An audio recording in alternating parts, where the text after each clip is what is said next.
өнөөдөр ам намуудын ирээ. За Иохан 11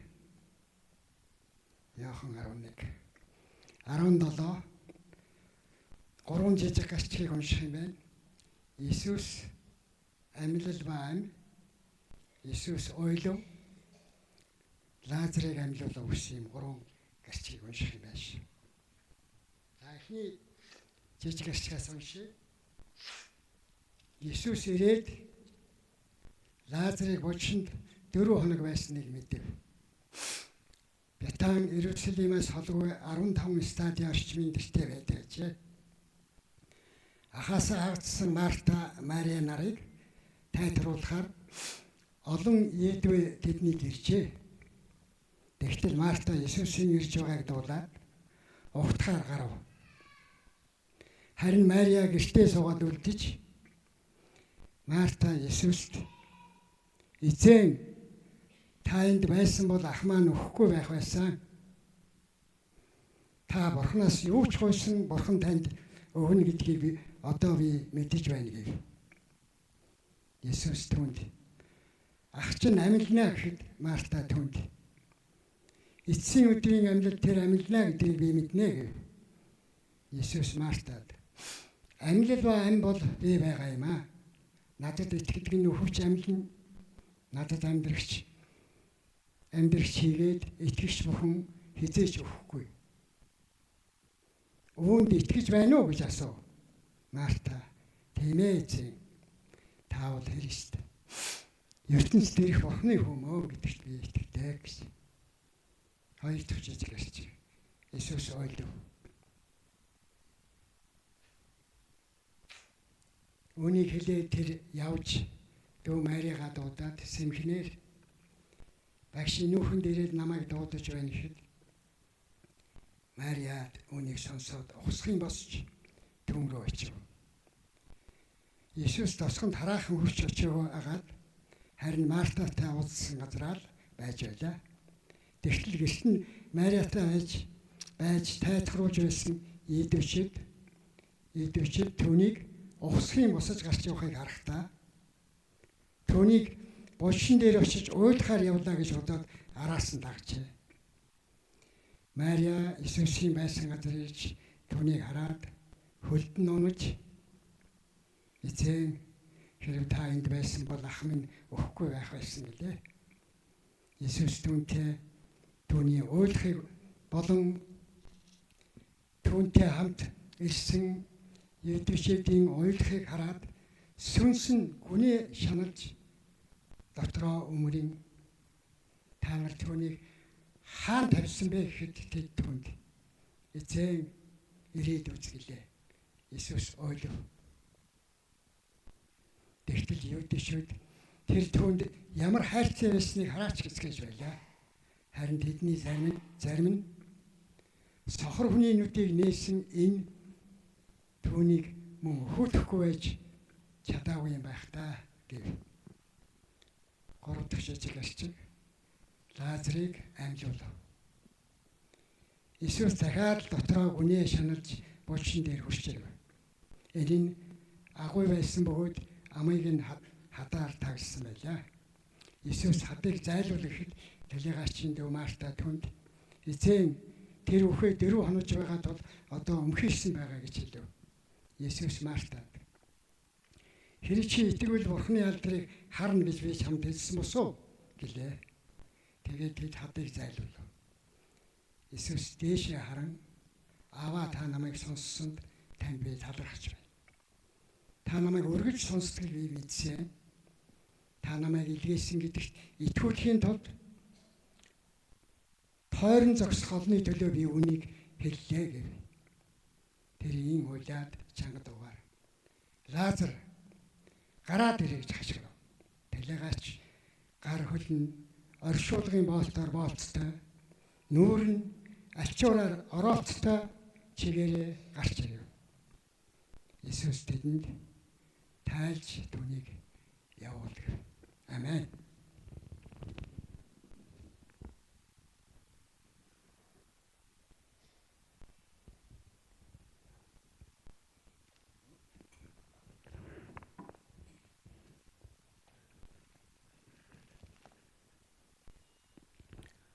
За бүгдээрээ сайн байцгаана уу?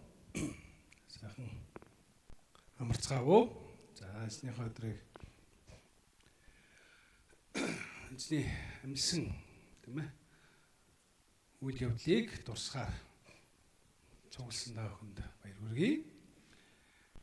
Есүсийг өгслээ тамилж чуулган байгуулсан цагаас хойш тасралтгүй тийм ээ. Одоо энэ ням гариг болон Христ итгэгч нар өдөр алгасалгүй, жил алгасалгүй цугласаар өнийг хүрсэн байна. Одоо дэлхий дээр энэ өдөр барагцаалны 3 сая орчим цуглаан болж байгаа тийм ээ. 3 сая орчим хүн номлож байгаа гэсэн үг тийм ээ. Тэгээ ойролцоогоор. Ягаад гэвэл энэ дэлхийд даяар 3 тэрбум Христ итгэгч нар байгаа шүү дээ тийм ээ. Тэгээ тэд нар маань бас нэг дэлхийн энд өнцөг болон бүрт. Тэгээ тэдний нэг бол бид нар байна. За тэгээд энэ тэндээс номлож байгаа бах те 3 сая номл бол энэ Библийн бүхэлд нь баг энэ тэнд номлож байгаа бах. Тий. За яахны энэ түүхээс ч гэсэн олон хүн номлож байгаа гэж би бодож байна. Дэлхийн хааны газар адилхан. Тий. За Есүс Лазарыг амьлуулсан тэр түүхийг бид нар уншиж байна. Энийн өмнө номлолтой би та бүхэнд эхний хэсгийг болцсон тийм үү? За энэ үйл явдлын гол үйл явдал оролцож байгаа юмд түүний хоёр дүү охин Марта, Мария нарын тухай өгүүлж байгаа. За Есүсийг ирээд Лазарыг булшин 4 хоног байсныг мэдсэн гэж Есүс. Гэтэ та бүхэн мэдэх бах тийм ээ. Амьд багт нь Есүст дуудлага ирсэн шүү дээ. Таны найз хүнд өглөө гэж. Тэгээ Есүс тэр дуудлагыг авсан мөртлөө 2 хонсон зориуд. Тэгээд Есүс за одоо сүмөр евдэр юу гэсэн чинь цаадуул нь таныг алах гэсэн шүү дээ. Тэгтэл Есүс юу гэж хэлсэн? Найз Лазар маань нойрсон гэсэн. Цаадуул нь унтчихээн гэж ойлгоод түгэл ширээхэр явъя гэсэн. Тэгтэл яах вэ? Есүс Лазарын үхлийн тухай айлцсан юм а гэж. Тий. Тэгэхээр Есүс орон зай авд хол байгаа шүү дээ, тийм үү? Тэгээд хүн очиж мэдээ дуулгаж байна. Найз чинь хүнд бай өвчтэй байна гэж. Есүс очилгүй 2 хонсон. Тэгээд түүний үхснийг хүлээсэн гэсэн нэг талаараа тий. За тэгээд юу болсон? Саяын үйл явдал болж байна. Энэ түүх бас нэг талаараа нэг түүхтэй их ойролцоо. Та бүхэн санаж байгаа бол анх Есүс дээр ирсэн Натанел гэж хүн, тийм үү? Есүс шив, зарим хүн Бартоломай гэж үздэг. Натанел. Филипп түүнтэй уулзаад бид нар Христийг олчлоо гэсэн чинь. Тэр хаанаас ирсэн тийм үү? Назараас ирсэн. Назараас сайн юм гардаг вэ? Тийм байх боломжгүй. Тэгж хэлсэн. Тэгээ тэр инжир модын доор тэд нар ярэ өрнүүлсэн тийм үү. Тэгээ Есүс дээр очсон чи Есүс юу гэж хэлсэн? Чамайг тэр модны доор байхад гэж. Орон зай хувьд яг түүнийг байх боломжгүй, мэдэх боломжгүй нөхцөлд Есүс түүний хаан байсныг ярьсан. Тийм үү. Тэгээд Натанел сөхөрч та бол Бурхны хүү гэж одоо хэлсэн. Та бол Бурхны хүү. За сүмөр харцгаа Натанел руу. Яахны 1-р бүлгийн төгсгөл. Тийм ээ. Та бол Бурхны хүү, та бол Израилийн хаан гэж. Ингэж тунхагласан. Итгэлээ тунхагласан. За энэ бас яг нэг төстэй үйл явдал болж байгаа. Яг л Есүс орон зай хувьд хол байгаа. Тэгвэл тэнд юу болсныг мэдсэн. Есүс Лазарыг нас орсон гэдгийг хэлсэн. Шамнар нь бол тэгж штэ. Тэр унтцсан бол сэрээ. Тэр сэрүүн байгаа бол түүнийг идгэж болно гэж тийм бодож ирсэн. Тэгтэл Есүс юу гэсэн? Үгүй Лазар өгсөн. Та нарыг итгүүлэхийн тулд би тэнд байгаагуудаа харинч баяртай байна гэсэн. Тэгээ явсан. За гэрт нь очисон бид нарт мэдээлэл өгч байна. Есүс ирээд Лазарын бошин 4 хоног байсныг мэдв гэж.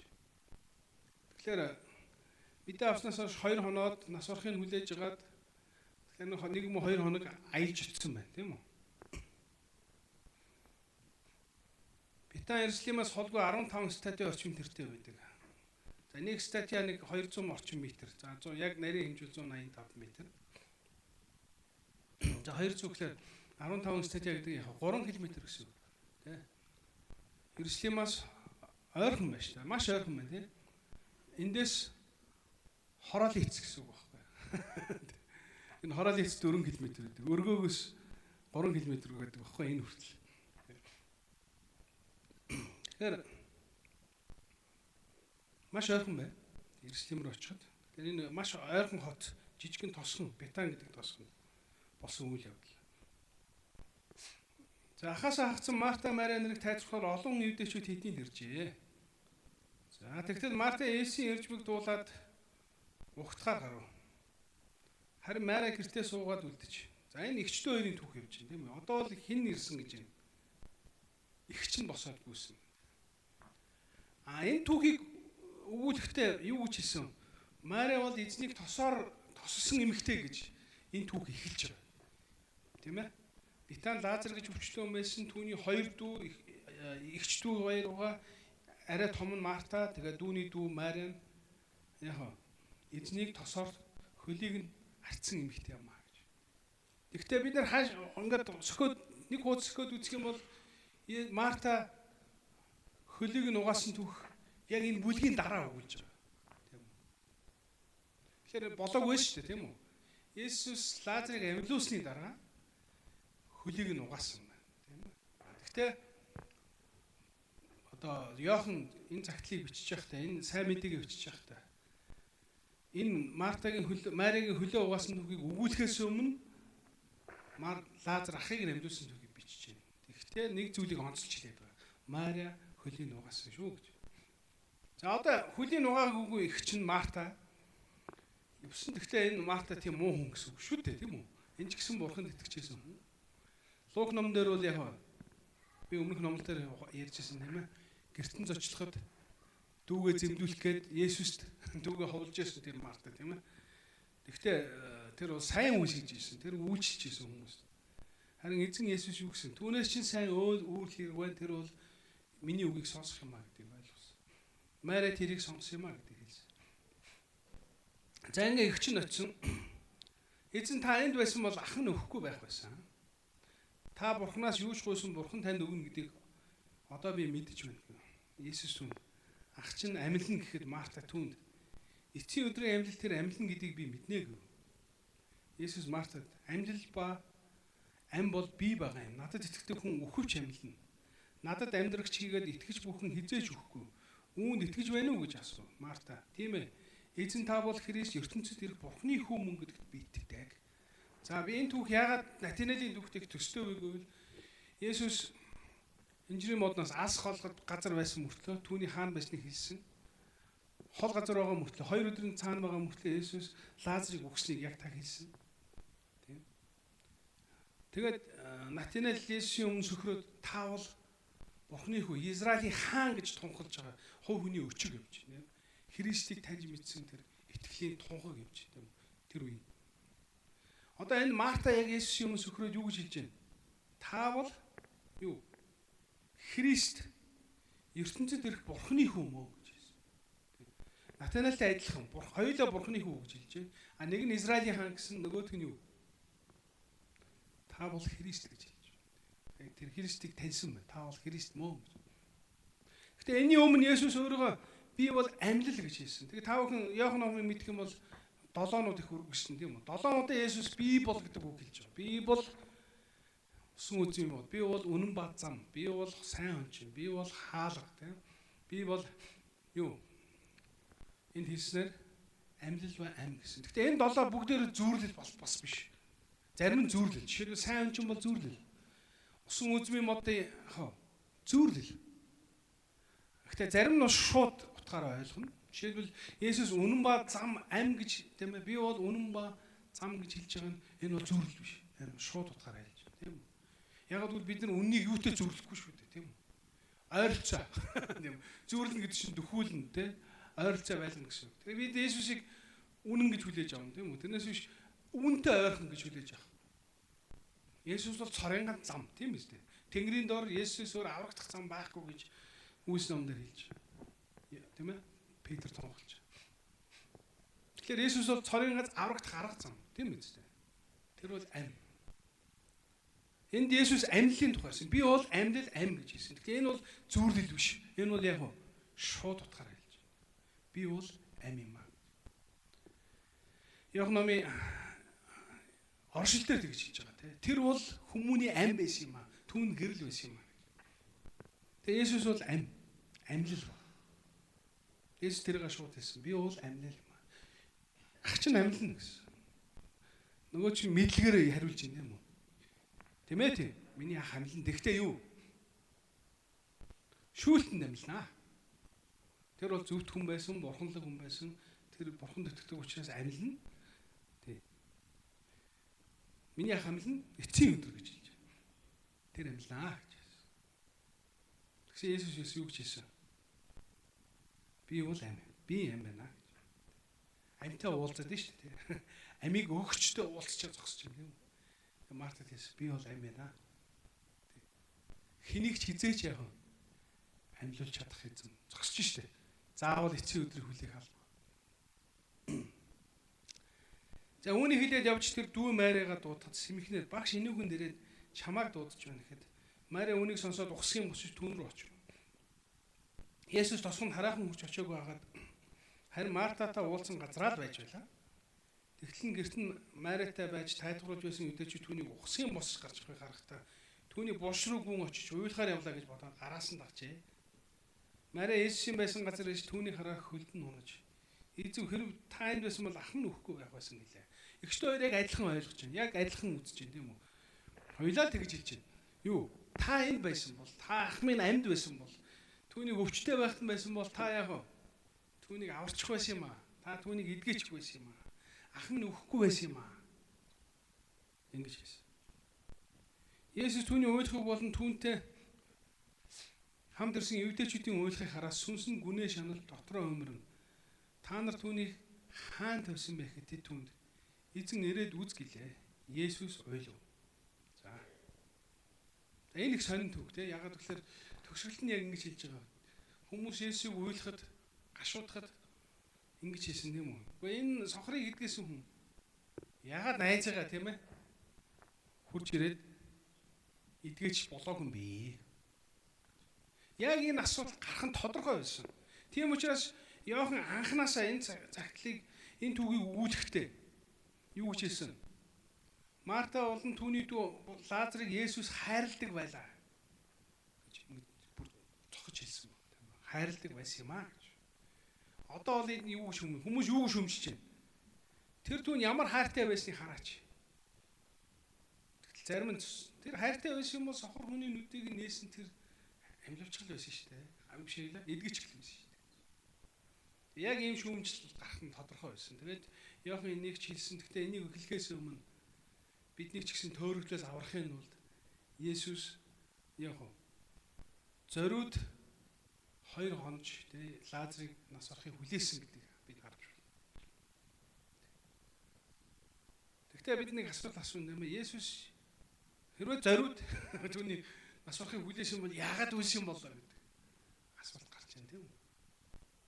Энэ бид нар харж байгаа юм. Есүс тэдний уй гашууг харсан гэж хэлж байна. Есүс тэр эмэгтэйчүүдийн уй гашууг харсан байна шүү дээ. Тэднийг өрөвцсөн байна. Тийм үү? Тэрнээс Лазарын үхэлд харамссан юм бол баг.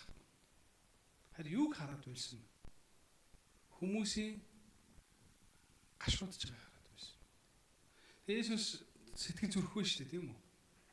Хэдийгээр тэрээр амьлуулахыг мэдж байгаа. Тэрээр энэ анханасаа түүний алдрын төлөө байсан гэдгийг мэдчихсэн боловч тэр хүмүүсийн уй гашуу гараад өрөвцсөн. Хэрвээ бид нар энийг зөв ойлгохгүй бол бид нар гайхна мэт энэ чинь өвдсний сонсчоод очоогүй тэгээд үхэхийг хүлээгээд үхсэн гэж хэлчихэд за очиж тэрийг амьлуулъя гэж очижсэн хүн тэгээд Лазарын бошин дээр очиад үйлээд байна гэхээр энэ Есүс хүмүүсийн тэр нүглээс болж байгаа амсч байгаа тэр уй гашууг мэдэрч байгаа тэр түүх.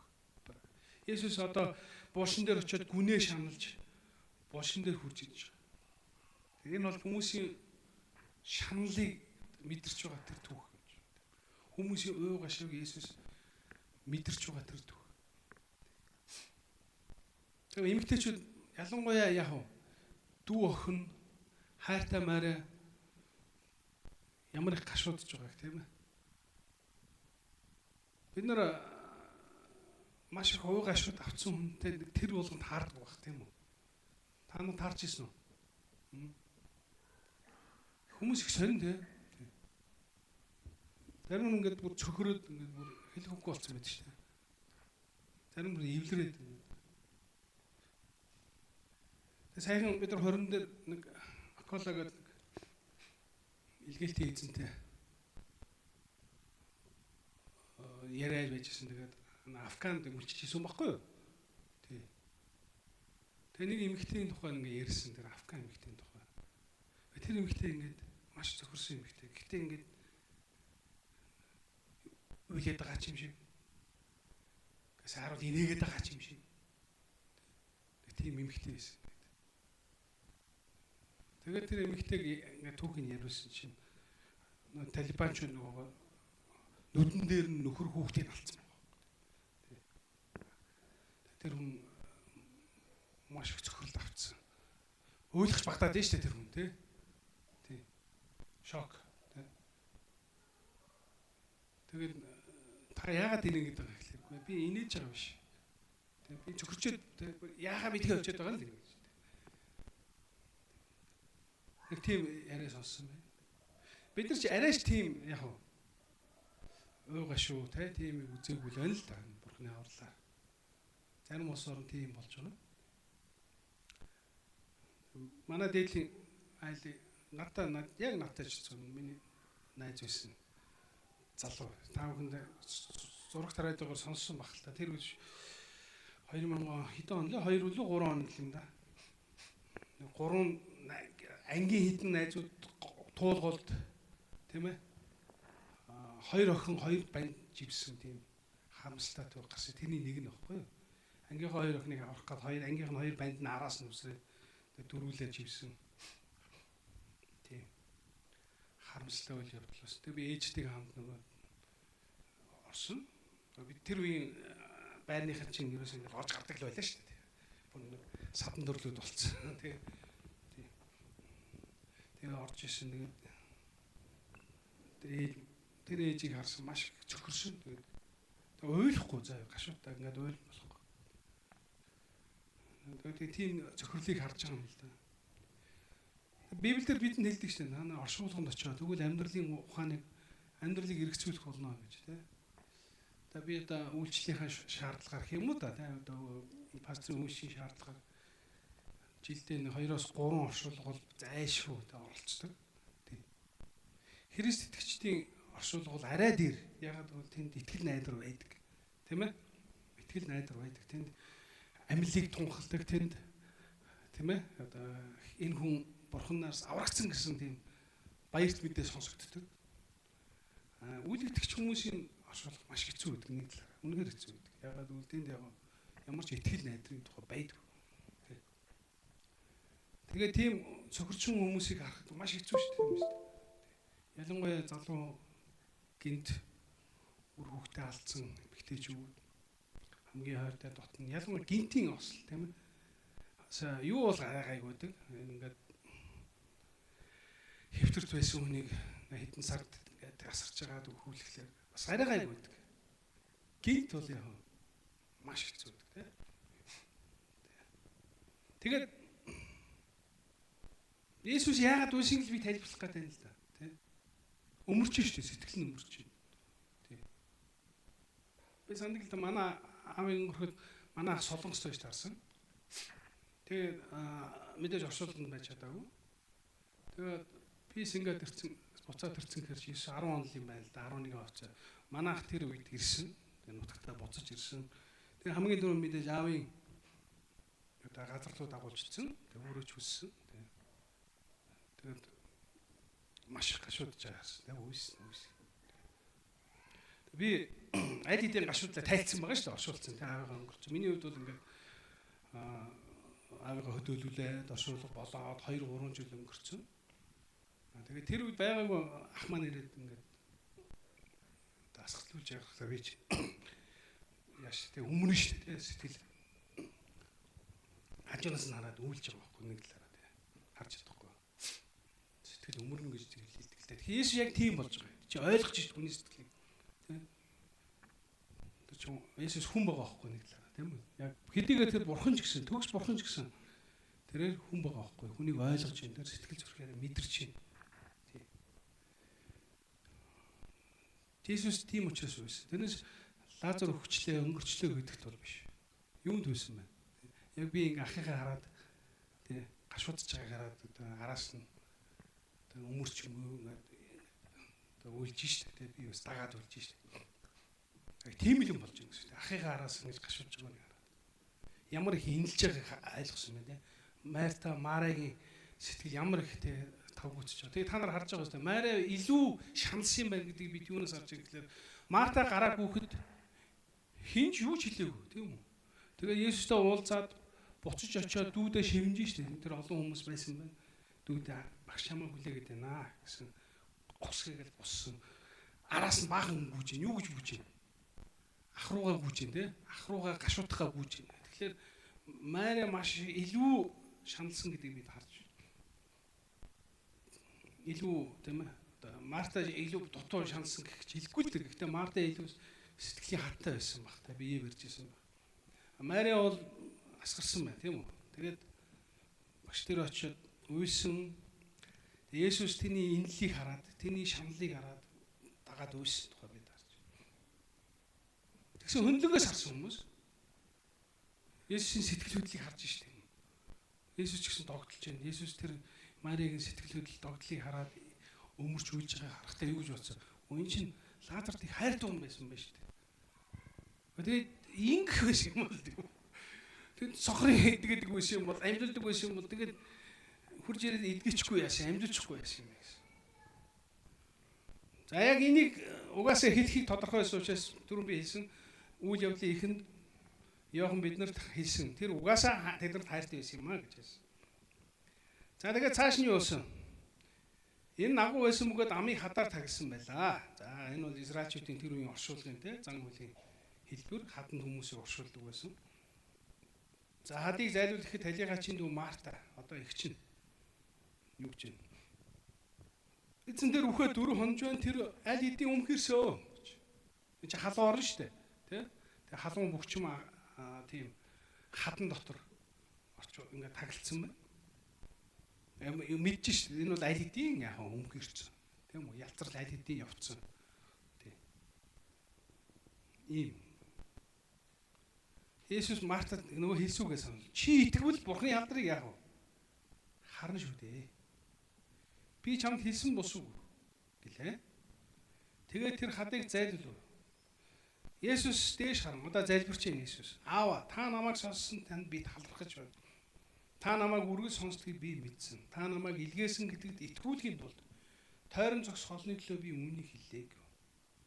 Тэгэхээр энд нэг үг байна. Юу? Та намайг илгээсэн гэдгийг энэ хүмүүс нотлохын тулд би энэ гайхамшигыг үлдэж байна гэж хэлж штэ нэгсэн. Анханасаа Есүс юу гэж хэлсэн?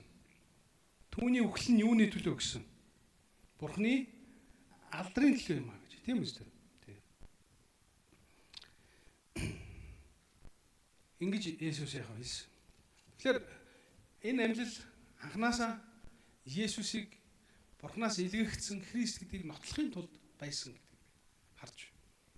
Есүс энийгээ хэлж. За ингээд Лазар гараад иргэж хашгирав, талигаач гар хөл нь оршуулгын боолтоор боолттой, нүүр нь алчуураар ороолттой чигээрээ гарч ирэв. Есүс тэдэнд тайлж түүнийг явуул гэвэ. За ингэж хэлсэн. Энэ маш олон хүний нүдэн дээр болсон юм. Тийм үү? Тэр Марта Мари. Тэгээ бид нар цааш нь уншихад Марийг дэрсэн эдээчүүдийн дунд гэж хэлж байгаа тийм. Бид нар Марта гэдэг нэг сөөлж яваад бид харж. Тэгсээр байгаад 12 дугаар бүлэг биднэрт юу гэж хэлж байна? Алгасл баяраас 6 өдрийн өмнө үхлээс авилуулагдсан Лазарын байсан битаанд Есүс дахин ирсэн байна тийм үү? Тэнд иржээ. Тэр тэнд Есүс зоог бэлдэж Марта үйлчж байсан ба Есүстэй хам тухлан суугчдын нэг нь Лазар байлаа. Тэгээд Мариа яг Есүсийн хөлийг тосоор угаасан явж. Энэ үйл явдлын гол явдал үйл явдал өрнөлд оролцож байгаа гол хүн бол эмэгтэйчүүд байгаа бид харж байна. Тэрэн дотор бид Мартагийн тунхагийг, итгэлийн тунхагийг бид харж байна. Тийм үү?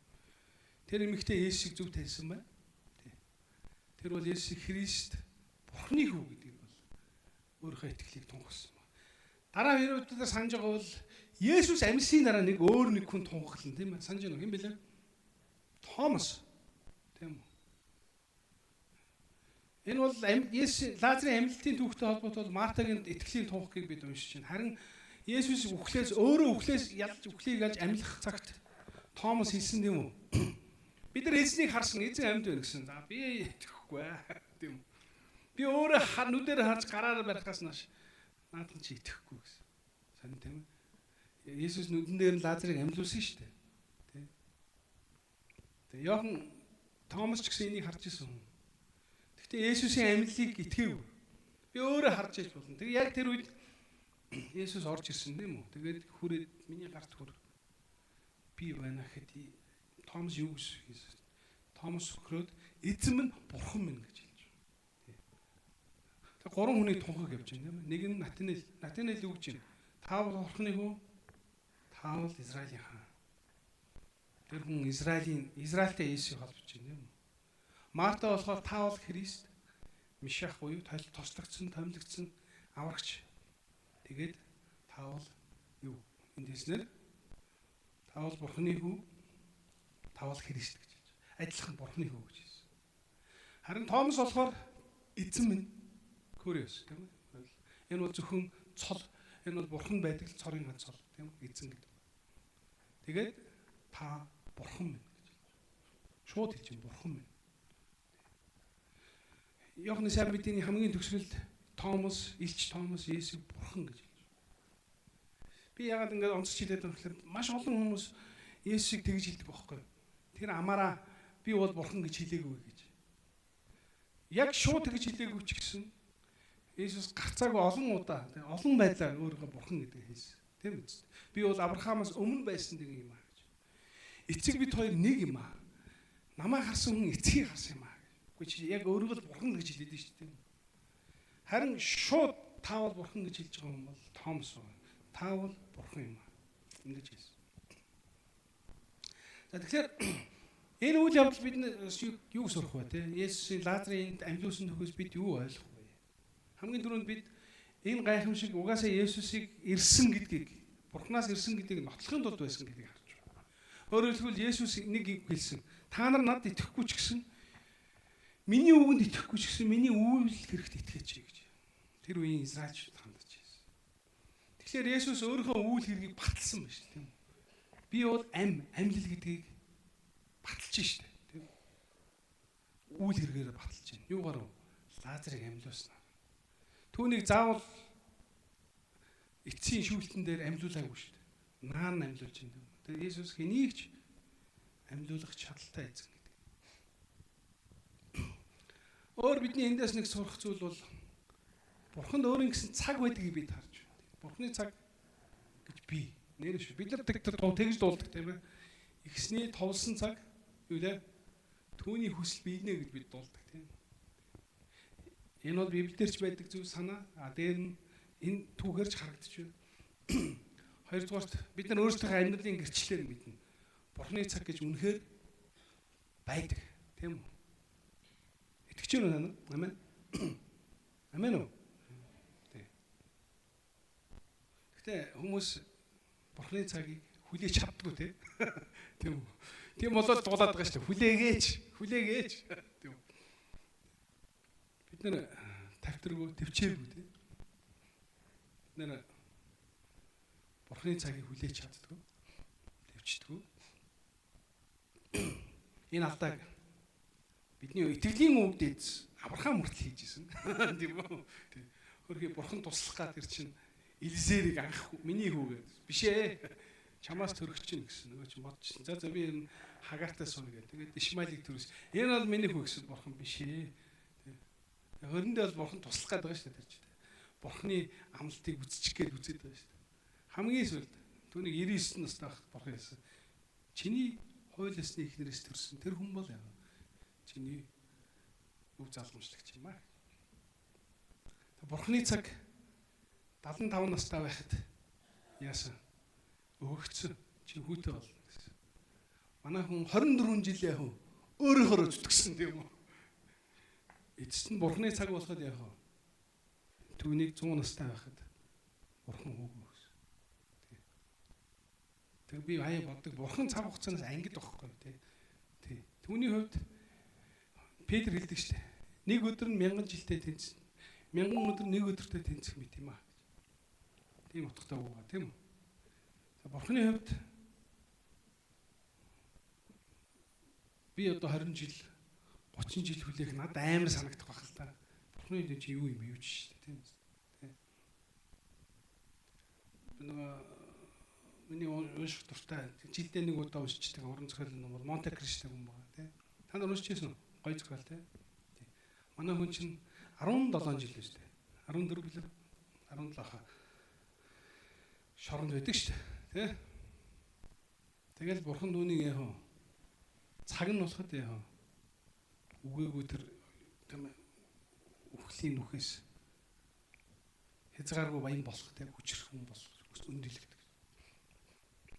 Бурханы цаг гэж үнэхээр байдаг. Тийм үү? Есүс хийсэн шүү дээ. Миний цаг хараахан болоог байна. Энийн өмнө ч гэсэн Есүс шавнарт дүүнэртээ хэлжсэн. Миний цаг болоог байна гэж. Есүс цаг нь бол Бурханы цаг гайхамшигтай ажилладаг тийм. Бишрэмээр гайхмаар. Та бүхэн амьдралдаа бас энийг харсан байх гэж би бодож байна. Бурханы цаг яаж ажилладаг тийм үү? Биднийхээс өөр. Бидний ухаанаас өөр. Тэгвэл бидний гол асуудал бид нар Бурханы цагт яах вэ? Хүлээж чаддгүй тийм үү? Бид нар найддаггүй. Төвчдөггүй. Тийм ээ. Өөртөө ухас гэдэг, өөртөө болгочих гэдэг. Тэгэхээр бид нар бас энэ түүхээс бас сурах зүйл бол тэр байгаа байхгүй тий. Есүс 2 өдөр хүлээж шít. Яг бурхны цагийг л хүлээж. Тэгэл цаг нь болоход Есүс сүгдээ суугаад залбираал. Тийм ээ. Юу өвчнөөс нэгдэх юу болж байна? Ялдарсан биеийг нь амьлуулаа гэж. Бурхан чадахгүй юм үнэхээр байхгүй. Тийм ээ. Өөр нэг зүг хэлэх бид нар харъя. Есүс Мартад хэлсэн. Би чамд хэлсэн.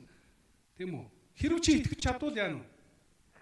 Бурхны алдрыг харна гэж хэлсэн. Тийм. Энэ бол хүнээс Бурхны хүсдэг ганц зүйл тийм үү? Тэр хүнээс юу хүсдэг вэ? Итгэхийг хүсдэг. Тийм. Өөрт нь найдахыг итгэхийг хүсдэг. Гэхдээ би Бурхан байсан бол бас нэрээ тэгэндээ. Хүн юм та нар юу хийж чадах юм тийм биш. Юу бүтээж чадах юм нэцээ тийм үү? Тийм шүү дээ. Бурхан агуу учраас мэдж штэ. Хүн чи юу хийж чадах юм бэ? Юу хийж чадахгүй. Тийм. Уулыг өргөж усыг гатлна гэж бодож байна. Үгүй чи чадахгүй. Тэгэхдээ би чадах учраас чи надад итгэл гэж тийм. Бурхан хүнээс хүсч болох юм тэр л гэж би бодож байна. Тийм. Энийг Библийн маш олон хэсэг харуулдаг. Тэр Бурхны үйл хэрэгт, Бурхны гайхамшигт, Бурхны цаг хугацаанд, Бурхны үйл хэрэгт тийм ээ. Хүний зүгээс хамгийн зохистой хариулт бол итгэл байдаг. Тийм үү? Энийг бид нар Есүс Христийн төрөлтийн үгээс ч мэддэг ш, тийм үү? Та бүхэн Захарай яасан, эргэлзээл хэлгүй болдог үстэй. Гэтэл яг залуухан онгон эмэгтэй юу хөө? Таны үг биелэх гэж хэлдэг. Мария. Тэгээд хожим юу гэдэг вэ? Эзний тааллыг олсон эмэгтэй гэж. Мария ягаад эзний тааллыг олж байгаа? Тэр итгэсэн байхгүй. Залуухан эмэгтэй хүлээж авсан, Бурханы үг хүлээж авсан. Тэгэхээр итгэлд насныг хамаагүй гэдгийг бид харж байна. Тийм ээ? Захарай бол дахилч хүн шүү дээ. Теологч, онолч, тийм ээ? Настай өндөр туршлагатай итгэлийн урт замаар аялсан хүн байна. Гэхдээ яг тэр Бурханы үг нэргэлзэж л байгаа байхгүй. Гэтэл дөнгөж 10 хэдтэй охин, магадгүй 18 ч өрөөгүйж магадгүй 18 ч юм 19-тэй залуухантай охин Бурханы үг биелэх болтугай гэж хүлээж авч. Тэгэхээр итгэл бол хүний наснаас хамаарахгүй, амьдралын туршлагаас хамаарахгүй гэдгийг бид харж байна. Итгэл бол бид нар бүгдэнд нь байгаа зүйл. Энэ бол Бурханаас өгөгдсөн бидэнд өгөгдсөн бэлэг байгаа. Гагцгүй бид нар энэ Бурханаас авсан энэ итгэл юмд итгэж өмших гэдэг, юмд найдах гэдэг энэ тийм ээ өөрийн Бурханаас өгсөн энэ боломж чадварыг Бурханы үгэнд хариулж чадахгүй гэдэг л байна. Тийм ээ. Өөрөөр энэ бол итгэл бол би дахин хэлье. Бурханы үйл хэрэгт хүний үзүүлж бол хамгийн яг хамгийн сайн зам бол энэ л. Тэв учраас Библиэр зөвхөн итгэлээр амьдрна гэж хэлсэн тийм үү? Бүхэл бүтэн еврей ном тийм үү? Юуны тухай байгаа? Итгэлийн тухай. Тэгээ тэр итгэлийн баатруудын тухай харах юм бол тэр зүгээр л Бурханы үгэнд итгэсэн хүмүүс байна тийм үү? Нуаг үер болохоос 100 жилийн өмнө юу гэсэн? Бурхан болно гэж хэлэхэд яасан? Итгэсэн баг.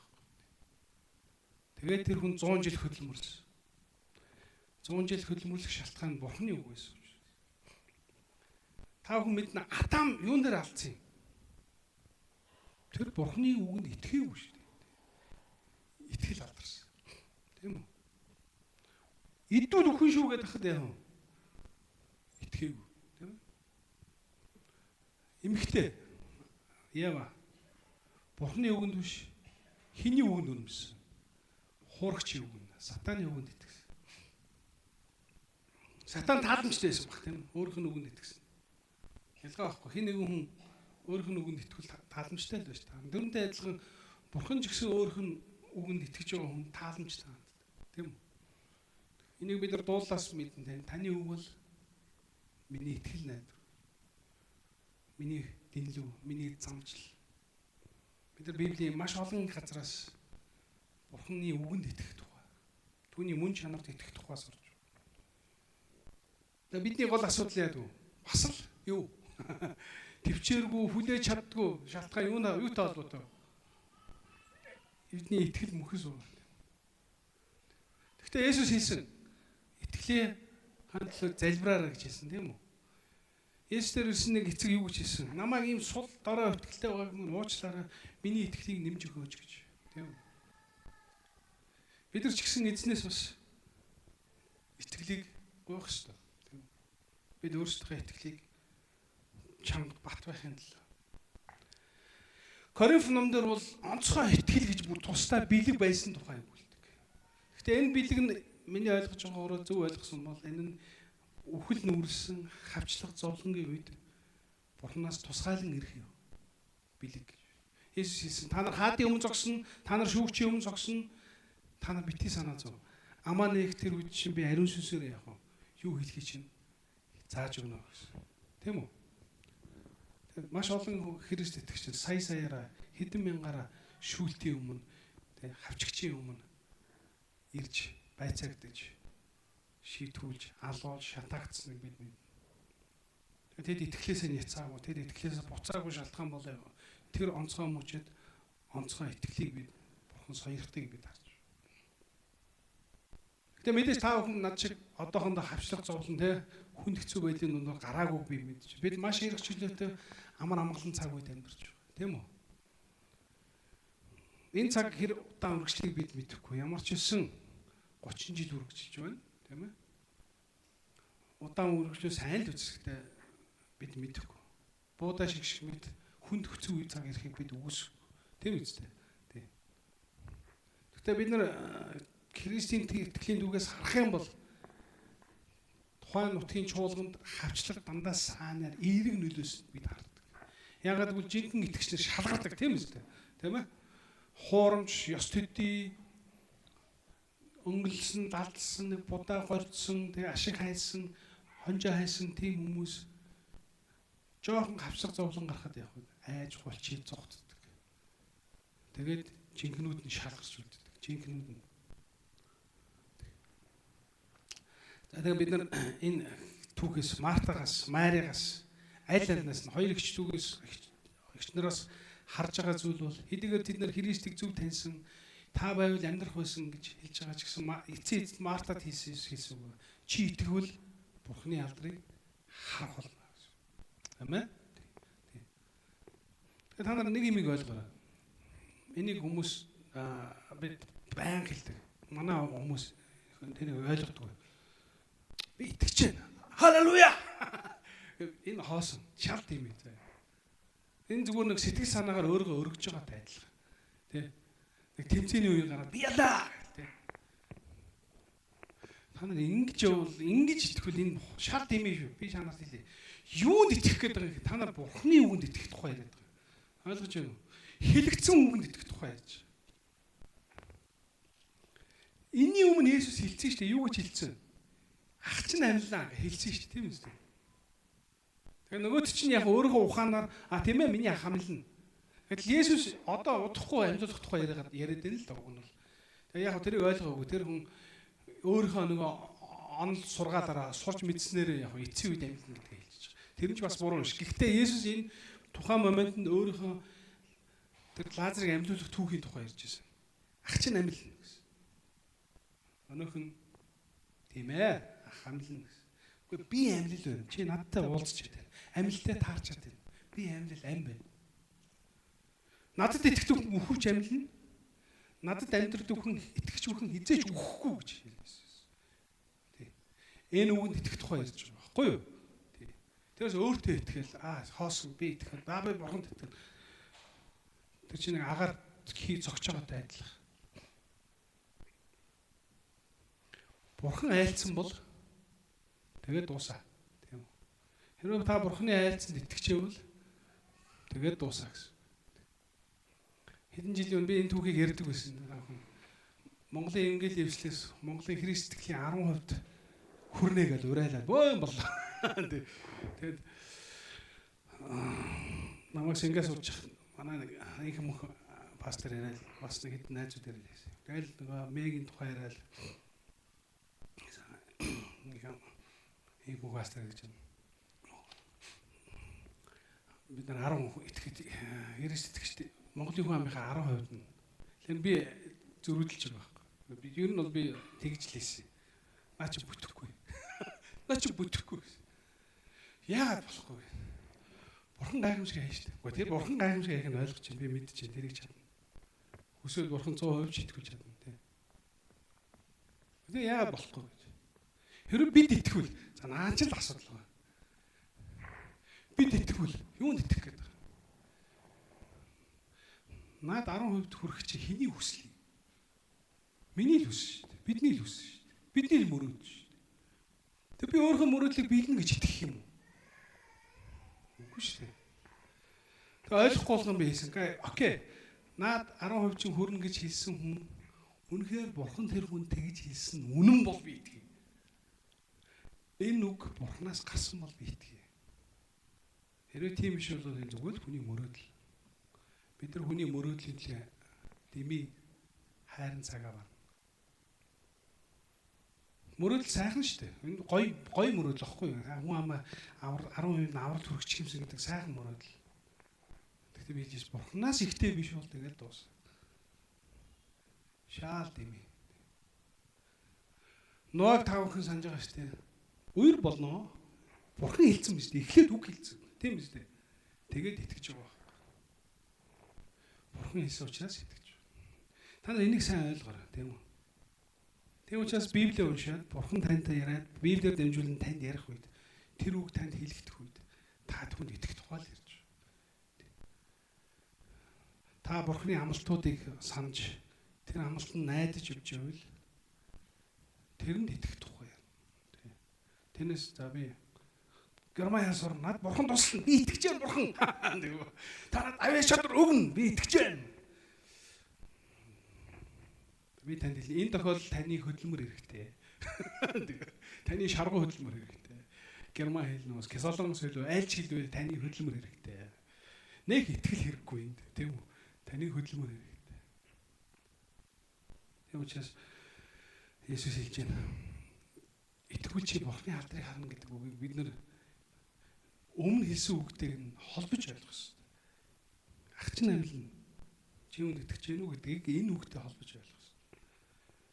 Тэрийг л хэлж штэ тий чи итгэвэл миний үгэнд итгэвэл алдрыг харна. Тэгэхээр итгэл бол Бурханы үгтэй хамт явдаг л гэж би хэлэх гээд.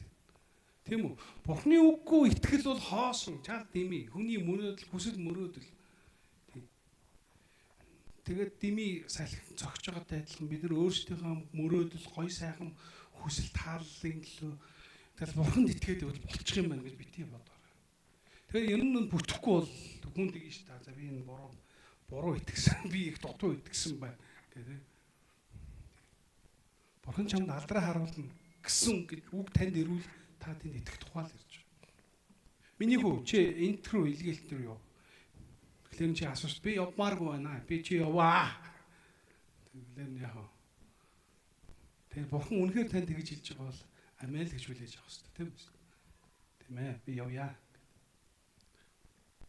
Тэгэхгүй болохоор манайхан чинь яах вэ? Сэтгэлийн хөдлөлөөр маш их юм шийддэг. Тэгээд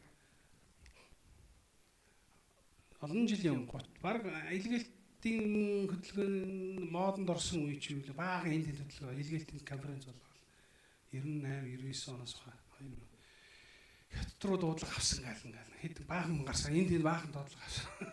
Тэрэн дотор үнэхээр ч дуудлага авсан байгаа. Жишээ нь манай экологч Афганистан руу явсан хүмүүс байна. Маш олон хүн энд улсуудыг нэрсэн. Тэгээ би гайхаад зарим нь ингээ хятад руу явна гэдэг. Гэхдээ тэгээ явсан уу? Яваагүй. Тэгээ би бол ингэж юу гэж бодож байгаа. Тэр үед угаасаа атмосфер нэ уур амьсгал нь хүн болгон дуудлага авах хэрэгтэй байна гэж яа. Би ч тийм дуудлага авлаа. Тэр ч ус руу явлаа гэх. Сэтгэлийн хөөрл байгаа байхгүй. Цөөхөн л яг дуудлага авсан. Тэгээ би хэлж хэрэг үнэхээр бурхан тодорхой, маш тодорхой тань зорилгоо хийсэн бол тэр нь биелэн шүү дээ. Таныг хэрэглэхээр шийдсэн бол тэр нь биелэн. Яг го та тэрэнд нь итгэх хэрэгтэй. Тэгээд яг өнөөдөр миний номлоос ойлгох юм. Хэрэг бурхан үнэхээр намайг тийм дуудлаганд дуудах юм бол өнөөдөр хэлдэг шигтэй таны дуудлагыг биелүүлэхээр өөрчлөгдөх шаардлагатай бол та итгэхээр энэ бол хамгийн зохистой хариу. Бурханы дуудлаганд хамгийн зохистой хариу бол юу? Юу? Итгэл юм. Хэрв та бурханы үгэнд амлалтанд итгэвэл тэгээд биелэн. За тэгээд бид нар бас нэг түүхийг эндээс сурах нэг түүх бол Есүс Христ жинхэнэ хүн, жинхэнэ бурхан байжээ гэдэг юм мэдэж байна. Бурхан учраас тэр амьдлуулсан тэр хүн учраас өөр нь өвдсөн байна шүү дээ. Сэтгэл нь ингэсэн, шаналсан байна. Тэр эмэгтэйчүүд тэр Маригийн гашуудлыг хараад Есүс за би угаасаа амьдлуулчих дөө. Үйлжил бид ингээгүй шүү дээ. Хараад үйлж шүү дээ үнийг хараад тийм. Уй гашууг харж шүү дээ. Энэ бол Есүсийн амьдралын үйлчлээс харах маш гоё тэр уйрам тийм ээ. Тийм түүх байна. Бид нар Есүс уйлвгээл ганцхан үг байгаа боловч хоёрхан үг байгаа боловч энэний цаана маш утга санаа явж байгаа тийм үү? Яагаад Есүс өөр нь өвдсөн байна шүү дээ. Элэг нь эвдэрсэн байна шүү дээ. Бидний эзэн бол тийм эзэн байна. Амен тийм ээ. Таныг ойлгодог, сэтгэл зүрхийг мэддэг. Таны уй гашууг мэдэрдэг. Зовлонгийг чинь мэдэрдэг. Хэцүү байгааг чинь ойлгодог эзэн. Таны зовлон сонсдог. Тийм ээ. Одоо чихгүй дүлий. Библиэр хэлдэг үст. Хүний гараар бичсэн шүтэнүүд бол нүдтэй боловч хардггүй, чихтэй боловч сонсдгүй. Тийм ээ, амтаа боловч ярьдгүй. Хад чулуу байгаа байхгүй. Хүмүүс хад чулуугаар борох шүтээ хийгээд тэрнээ мөргөж аврал тусламж байдаг. Хайр харамсалтай. Гэтэл бидний бурхан болж ингээл сүнс тэгсэн мөртлөө тэр бидний махан биеийг өмсөд бидний өвчнийг даагаад тийм ээ өвдөлтийг мэдрээд уй гашууг нь хараад энд бол яг хөндлөнгөөс тэр хүний уй гашууг хараад өрөвдөж байгаа тийм тэр сэтгэлийг харж байна. Ийм эзэн байна. Тэгээд түмөр хамтдаа бас энэ түүхээс олон зүйлийг сурлаа. Тэгээ аль нэгэн таныг бас сэтгэл төрсөн гэж би бодож байна. Тэр зүйл бол таныг бурхан хүсэж байгаа, тэгээ чиглүүлж байгаа зүйл гэж ойлгоорой. Тийм ээ. Тэгээ та бүхэн хамтдаа түмөр нийлээ залбирцгаая. Эзэнд бас энэ гайхамшигын хард бидэнд сургаж байгаа сургамжийн төлөө талархъя.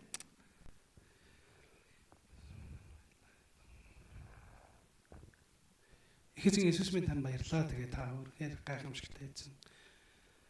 Олон жил та биднийг хөтлөн дагуулж, үнээс олон жил биднийг Та биднийг өөрийнхөө араас дагуулах эзэн. Тэгээд мөнхөд тантай хамт амьдрах энэ гайхамшигтай өрөөлийг саяргасан танд баярлалаа. Тэгээд эзэн минь хэдий бид сул дорой, хэдий бид өчүүгэн чиглэлээ биднийг хөтлөн дагуулж идэг эзэн минь ээ.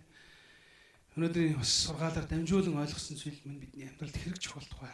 Таны үгэнд дуулууртай байж, таны үгээр амьдарч, таны үгийг эргэцүүлж, таны амралтын давуу амьдрахад нь туслаач. Өнөөдөр хэцүү байгаа ч гэсэн, өнөөдөр төвчгэд хэцүү байгаа ч гэсэн, амаргүй байгаа ч гэсэн эзэн таны амлалтанд найдаж, таны гоо сайхан таны төгс байдалд найдахад нь туслаач. Эзэн таныг байгаагаар нь олж харж, таны хичнээн агуу эзэн болохыг мэдэж, тань дотор тайвшрахад нь туслаач.